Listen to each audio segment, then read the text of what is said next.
ایک اہم خبر سے آپ کو آگاہ کرتے چلیں۔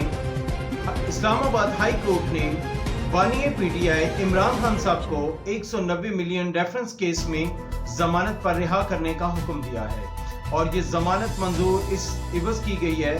اس کا یہ کیس چونکہ چیف جسٹس عامر فاروق صاحب اور چیف جسٹس طارق محمود جہانگیری نے یہ ان کے جو دلائل سن رہے تھے اس کے اوپر یہ محفوظ فیصلہ آج سنایا گیا، جو کہ فیصلہ پہلے محفوظ کر لیا گیا تھا اور سنایا نہیں گیا تھا۔ آج یہ محفوظ فیصلہ سنا دیا گیا ہے جس میں عمران خان صاحب کو اسلام آباد 190 ملین ریفرنس کیس میں 10 لاکھ کے ضمانتی مچلکوں کے عوض ان کو رہا کرنے کا حکم دیا ہے۔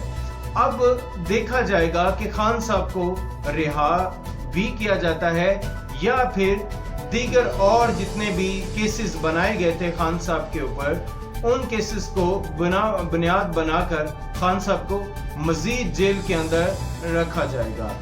اس معاملے میں تحقیقات کرانے کے لیے چیف جسٹس صاحب نے آج ایک حکم نامہ بھی جاری کیا ہے کہ بقیہ کیسز کو بھی دیکھا جائے اور جن کے اندر ان کی ضمانتیں منظور ہو چکی ہیں تو ان کو رہا کیا جائے، اگر ان کے کوئی اور ایسے کیسز نہیں ہیں کہ جن کے اوپر ان کو گرفتار کیا جائے۔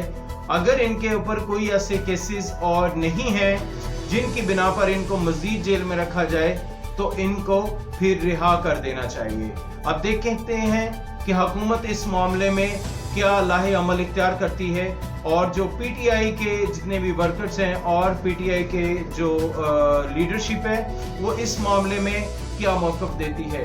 آپ کا بھائی رضوان بنڈارا، RNN نیوز سے، رضوان نیوز نیٹ ورک سے۔ ہمیں دیجیے اجازت، اگلے ایپیسوڈ میں ملیں گے۔ اللہ حافظ۔